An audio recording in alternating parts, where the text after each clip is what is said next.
जिलाधिकारी द्वारा ताजपुर अंचल में निर्माणाधीन परियोजनाओं का निरीक्षण।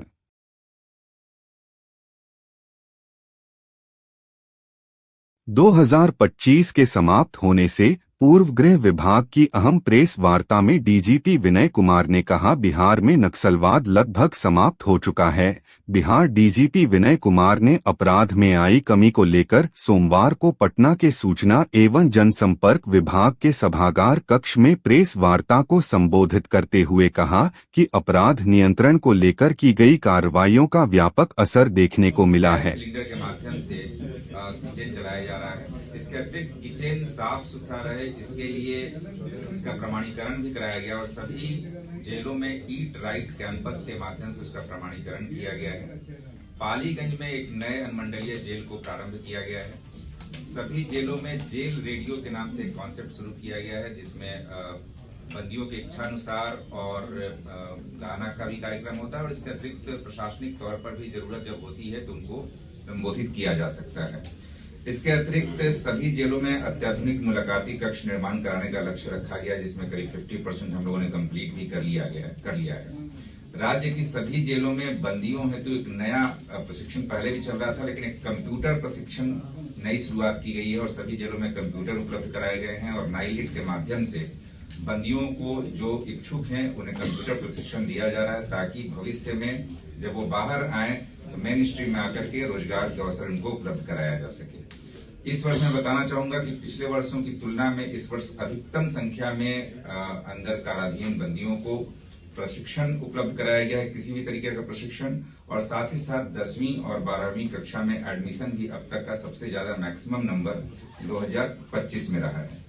जेल के अंदर जो जीर्ण शीर्ण संरचनाएं थी उनको आइडेंटिफाई करके जेल को और साफ सुथरा रखने के लिए, बड़ा बनाने के लिए सभी संरचनाओं को आइडेंटिफाई करके उनका मूल्यांकन कराकर उनको ध्वस्त कराया गया है, ताकि जेल काफी स्वच्छ रह सके।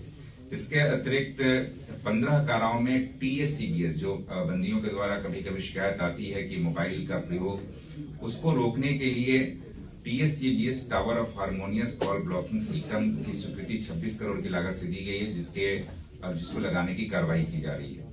Thank you. 3 कांडों का जिक्र किया है और आपने यह भी जिक्र किया है कि कई कांडों में CID का जांच हुआ है, तो हमारे संज्ञान में लाएंगे तो हम लोग उसको जो 3 कांडों का आपने संदर्भ दिया है उन कांडों में हम लोग उसका अनुवर्ती कार्रवाई देख लेंगे कि कहाँ पे लटका हुआ है। देखिए, कांड का जो पर्यवेक्षण है, पर्यवेक्षण में आप भी जानते हैं कि जो नाम दिया जाता है वो पता चला कि विदेश में भी ऐसे बहुत सारे कांड हम देख रहे हैं कि आदमी विदेश में है। भाई विदेश से आएगा तो पासपोर्ट वीजा लेके वापस लौटता है, वो आदमी आया ही नहीं, वैसे आदमी का भी नाम केस में दे दिया जाता है, भरपूर नाम दे दिया जाता है लोगों के द्वारा। कोई बॉम्बे में रह रहा है, नौकरी कर रहा है, आर्मी में एकदम बॉर्डर पे है, जम्मू कश्मीर बॉर्डर पे आर्मी में जवान है, उसका भी नाम दे दिया जाता है। तो नाम निकलना, लेकिन जो केस दर्ज करता है वो कहता है नाम निकाल दिया गया है।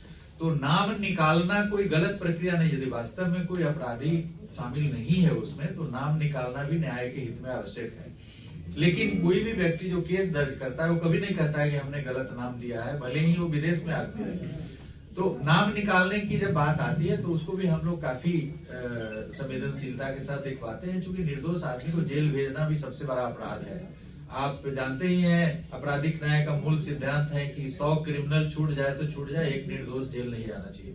तो इस सिद्धांत का अनुसरण करते हुए हम लोग कोशिश करते हैं कि यदि गलत नाम कोई दे दिया है, जैसे अभी कल सिवान में एक चल रहा था, पूरा हाहाकार मचा हुआ है, ये हुआ वो हुआ, और ये जो आदमी है वो किसी ने गोली चलते नहीं सुना है, इसका विवाद किसी से जमीन का विवाद है, 3 बार इस तरह का झूठा कांड अपने पे करके और अस्पताल भर्ती हुआ, तुरंत रिलीज भी हो गया। इन पर आपराधिक हमला किया गया, कल सामने हम देख रहे हैं। तो समाज के अंदर विभिन्न विवादों के सिलसिले में झूठे कांड दर्ज किए जाने की प्रवृत्ति भी काफी है, नाम फंसाने की भी प्रवृत्ति काफी है।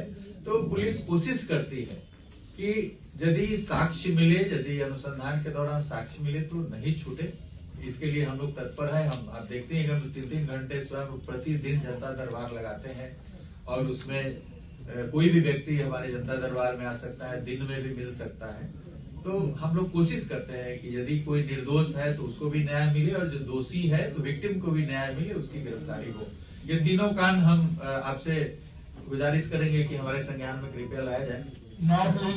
मैं कुमार गौरव। मनरेगा में बदलाव और बुलडोजर राज के खिलाफ 5 जनवरी को प्रखंड मुख्यालय पर होगा धरना प्रदर्शन। भाकपा माले कार्यकर्ताओं की बैठक संपन्न। जुलूस निकालकर मनरेगा एवं बुलडोजर के मुद्दे को ले प्रदर्शन किया। धान खरीद की गारंटी करो। राजदेव प्रसाद सिंह भूमिहीनों आवास विहीनों को वासभूमि आवास दो। आसिफ होदा अंचल एवं थाना के भ्रष्ट एवं मनमानी पूर्ण रवैया के खिलाफ आंदोलन तेज होगा। विनोद मिश्र को लाल सलाम। भाकपा माले जिंदाबाद। भाकपा माले की कार्यकर्ता बैठक के बाद एक जुलूस निकाला गया। इस दौरान ताजपुर के राजधानी चौक के पास प्रदर्शन किया गया और इस प्रदर्शन के माध्यम से केंद्र सरकार को जो मनरेगा में बदलाव कर रही है, मनरेगा से महात्मा गांधी का नाम हटाया जा रहा है, मनरेगा को ख़त्म करने की साजिश की जा रही है, इसका जोरदार विरोध किया गया। साथ ही बुलडोजर राज का भी विरोध किया गया। भाकपा माले का मानना है कि केंद्र सरकार, मोदी सरकार मनरेगा में बदलाव जो कर रही है, मनरेगा से महात्मा गांधी का नाम हटाया जा रहा है, यह महात्मा गांधी का अपमान भी है।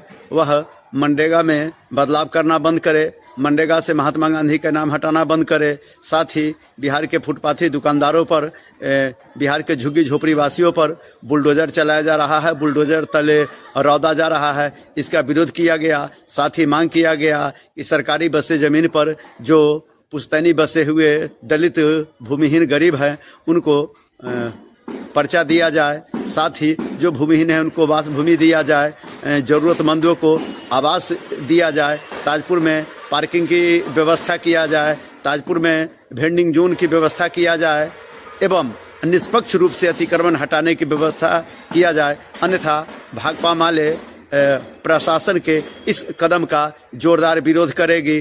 साथ ही फुटपाथियों को, झुग्गी झोपड़ियों को हटाने से पहले पुनर्वास की व्यवस्था एकदम जरूरी है। प्रशासन पहले पुनर्वास की व्यवस्था करे, फिर अतिक्रमण हटाने के बारे में, गरीबों को वहां से हटाने के बारे में विचार करे। सुरेंद्र प्रसाद सिंह, प्रखंड सचिव भाकपा माले ताजपुर।